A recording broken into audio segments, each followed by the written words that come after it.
Okay, pre-calculus, this is part 2 of the Unit 5 and 6 test. So we were doing problem 9 where we moved the tangent over first. So the entire equation's on the left side of the equation, set equal to 0, factored out the tangent, set each of the factors equal to 0, looked on the unit circle to see where the tangent of x equaled 0, where the sine of x equaled 1/2. It's at 0 and pi over 6 and 5 pi over 6. Boom, done.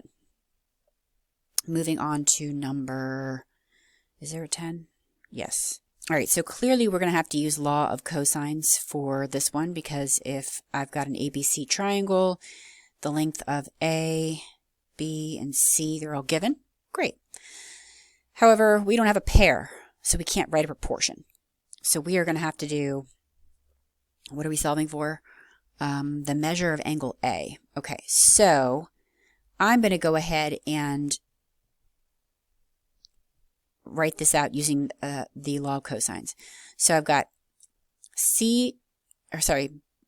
A squared equals, and the other two sides squared, just like Pythagorean theorem, minus 2 times the two sides of the angle, 8 times 11, times the cosine of A. So now we've got an equation where the only unknown is the measure of this angle A, and that is what we're asked to find, so that is perfect. So we take out our calculator, we plug all those joules in. Now again, this is equal to 6 squared, so you have to manipulate it a little bit, but you're going to isolate. So this ends up being 6 squared minus 8 squared minus 11 squared divided by -2 times 8 times 11. Now when you divide by more than one number, there is a parentheses around the denominator and a parentheses around the numerator. So be careful how you enter that into the calculator.